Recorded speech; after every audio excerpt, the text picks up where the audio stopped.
कांग्रेस की ओर से 8 सीटों पर प्रत्याशियों के ऐलान के बाद हरियाणा में लोकसभा चुनाव की तस्वीर लगभग साफ होती नजर आ रही है। ये तय है कि मुख्य मुकाबला सत्तारूढ़ भारतीय जनता पार्टी और कांग्रेस के बीच ही होनी है।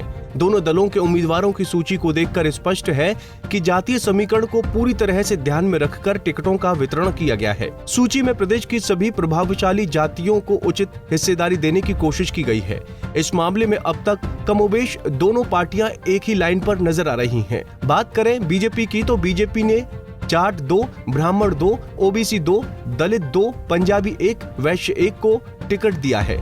हरियाणा में जिस तरह की बीजेपी रणनीति कर रही है उस हिसाब से देखा जाए तो सही भी है, क्योंकि पार्टी जाट मतदाताओं से अधिक गैर जाट वोटर्स को अपनी ओर आकर्षित करने की कोशिश कर रही है। प्रदेश में जाटों के रहनुमा के तौर पर पहले ही 3 दावेदार कांग्रेस, इनेलो और जजपा मौजूद हैं। ऐसे में माना जा रहा है कि कांग्रेस की लिस्ट में बीजेपी के मुकाबले अधिक जाट प्रत्याशी नजर आएंगे, लेकिन जब सूची सामने आई तो ये लगभग बीजेपी की तरह ही दिखी। कांग्रेस ने भी इस बार अपने कोटे से महज 2 जाट उम्मीदवारों को ही मैदान में उतारा, जबकि कांग्रेस की ओर से कम जाट समुदाय से आने वाले 4 उम्मीदवार चुनाव लड़ते रहे हैं। पार्टी ने इस बार रोहतक से दीपेंद्र हुड्डा और हिसार से जयप्रकाश के रूप में 2 जाट प्रत्याशी खड़े किए हैं। भिवानी महेंद्रगढ़ से कद्दावर जाट नेता बंसीलाल की पोती श्रुति चौधरी का टिकट काटकर राव दान सिंह को उम्मीदवार बनाया है। इसी तरह सोनीपत से इस बार ब्राह्मण प्रत्याशी सतपाल ब्रह्मचारी को मैदान में उतारा है। जाट प्रत्याशियों की जीत की गारंटी नहीं। हरियाणा की राजनीति प्रभावशाली भूमिका अदा करने वाले जाट पारंपरिक रूप से कांग्रेस के वोटर रहे हैं। ताऊ देवीलाल के उभरने के बाद निश्चित तौर पर उन्हें कांग्रेस का एक विकल्प मिला, लेकिन तब भी जाट कांग्रेस से अधिक दूर नहीं गई। यही वजह है कि कांग्रेस ने दिल खोलकर जाटों को टिकट दिया। 2009, 2014 और 2019 के आम चुनाव में कांग्रेस ने 4 जाट उम्मीदवारों को मैदान में उतारा। 2009 में इनमें से 3 उम्मीदवार अपनी सीट निकालने में कामयाब हुए। 2014 में ये संख्या घटकर महज 1 रह गई। रोहतक से दीपेंद्र हुड्डा को छोड़कर बाकी तीनों उम्मीदवारों को जबरदस्त हार का सामना करना पड़ा। 2019 में तो पार्टी का एक भी जाट चेहरा अपनी सीट नहीं निकाल पाया। इनमें पूर्व सीएम भूपेंद्र हुड्डा, उनके बेटे दीपेंद्र हुड्डा और श्रुति चौधरी जैसे दिग्गज चेहरे शामिल हैं। इसके अलावा कुरुक्षेत्र सीट से उतरे चौधरी निर्मल सिंह को भी करारी हार झेलनी पड़ी। लोकसभा चुनाव में जाट प्रत्याशियों की लगातार हार के मतलब ये नहीं है कि कांग्रेस को जाटों का समर्थन मिलना कम हो गया है, बल्कि चौटाला परिवार में बिखराव के कारण जाट मतदाता अब भूपेंद्र सिंह हुड्डा के नेतृत्व के पीछे अधिक लामबंद होते नजर आ रहे हैं।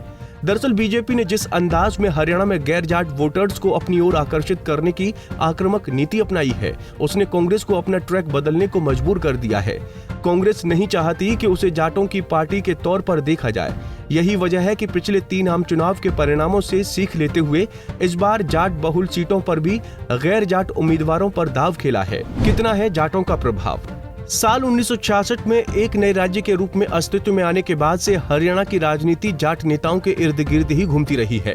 राज्य के 58 साल के इतिहास में 33 जाट मुख्यमंत्री रहे हैं। गैर जाट मुख्यमंत्रियों में भगवत दयाल शर्मा, राव बीरेंद्र सिंह, मनोहर लाल खट्टर और नायब सिंह सैनी शामिल हैं। 3 जाट परिवारों देवीलाल, बंसीलाल और हुड्डा परिवार ने लंबे समय तक राज्य में शासन किया। बात करें प्रदेश में जाट मतदाताओं की तो ये करीब 26 से 28% है, जो संसाधन संपन्न माने जाते हैं। 90 विधानसभा सीटों में से लगभग 36 पर जाटों की मजबूत उपस्थिति है और 10 लोकसभा सीटों में से 4 पर उनका काफी प्रभाव है। एक तरफ जहां कांग्रेस खुद को जाटों की पार्टी होने के टैग से मुक्त करने की कोशिश कर रही है, वहीं बीजेपी खुद के जाट विरोधी होने के इमेज को दुरुस्त करने की कोशिश में जुटी है। रविवार को जाट मतदाताओं के प्रभाव वाले रोहतक में पूर्व सीएम मनोहर लाल खट्टर ने केंद्र और राज्य की भाजपा सरकार द्वारा जाटों के लिए कराए गए कामों को गिनाकर इस भ्रांति को दूर करने की कोशिश की।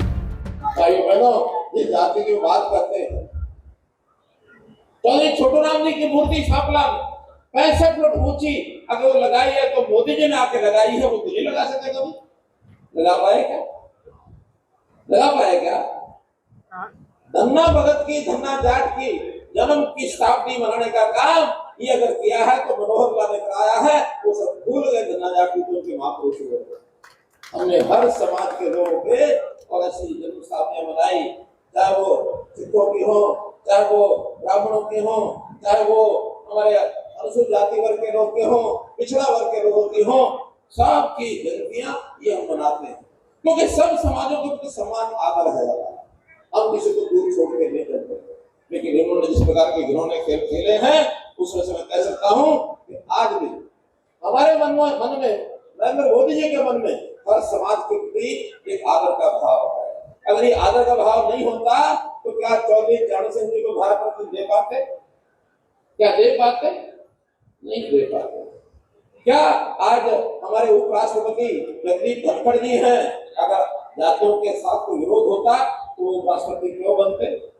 आज हमारे राज्यपाल गुजरात के चौधरी देवव्रत जी वो हैं, तो उस नाते से इतने ही काम मैं गिना सकता हूं, लेकिन वो गिनाने के लिए इसलिए नहीं कि मैं भी इस जाति पाति के अंदर विश्वास रखता नहीं। जातियों से ऊपर उठ करके इस देश में प्रदेश में हम लोगों को जनता की सेवा करनी है। वो क्या करते हैं? अपना एक परिवार, बापू बेटे का परिवार, इसके ज्यादा आगे बढ़ते नहीं है। और अभी तो बोल चुके पिछले दिनों में, पिछली बार बापू बेटा दोनों बढ़े थे, दोनों हार गए। अभिप्राय है कि पिछली बार तुमको 2 सीटों का हारने का मलाल था, इस बार एक ही सीट का मलाल रह जाएगा, दूसरा तो बढ़ नहीं पाएगा। इसलिए वो हारने का मलाल अगर देना तो आप लोगों ने देना भाइयों, इस बार जो बापू बेटा का खेल है उसको खत्म कर दो, ये अवन करता हूँ खत्म कर दो। इसलिए मुझे भरोसा है आपके ऊपर। आज जो बातें आज से 20 साल 50 साल पहले चलती थी, आज हमारा पढ़ा लिखा युवक उनको पता है कि पहले जो नौकरियां मिलती थी 1500 लोग ऐसे थे जो उनके चहेते थे, रिश्तेदार थे, उन रिश्तेदारों को मिलती थी, या उनके जो अपने नेता थे उनके बेटों को, भाइयों को, साले को, जीजा को मिलती थी। आज वो नहीं है। आज हर गरीब आदमी को नौकरी मिलती है। वो गरीब आदमी किसी का भी हो, हमसे मैं कह सकता हूँ हमारे इस 10 साल में जितने हमारे एमएलए, एमपी, नेता, मंत्री, इनका हिसाब उठा के देख लो, रिश्तेदारी के कारण से नहीं मिला। होशियार होगा तो जरूर नौकरी मिली होगी, लेकिन कोई रिश्तेदार है पर्ची लेके आ गया होगा, मनोहर लाल ने कभी इस बात मानी नहीं है कि भाई फलाने का रिश्तेदार है तो उसको नौकरी दे। हम तो अपने एचसीएसटी भर्ती करते हैं जो मेरिट पर है। अभी एक लड़की 3 दिन पहले मुझे मिलने आई और वो संयोग से जापान में लड़की कह लगी कि मुख्यमंत्री जी मैं आपके भर्ती में बात करने के लिए 2-3 साल से कर रही हूँ, मिल नहीं पाई एचसीएसटी। कल क्योंकि आजकल चुनाव आचार संहिता में बड़े अधिकारी तो आते नहीं है और प्रोटोकॉल में छोटे अधिकारियों को लगा देते हैं। उसकी ड्यूटी थी प्रोटोकॉल में, जिंदगी रहने वाली थी।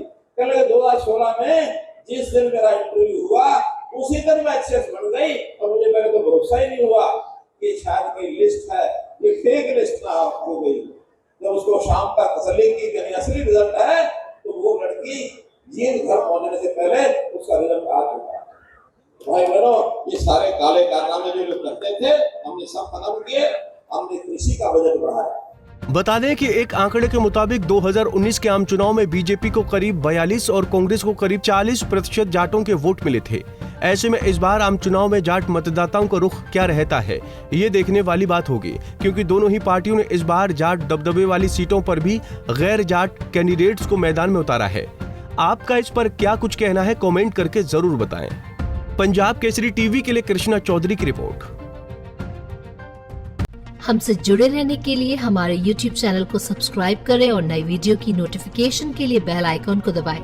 अगर आप ये वीडियो Facebook पर देख रहे हैं तो लाइक जरूर करें और ज्यादा से ज्यादा शेयर करें। धन्यवाद।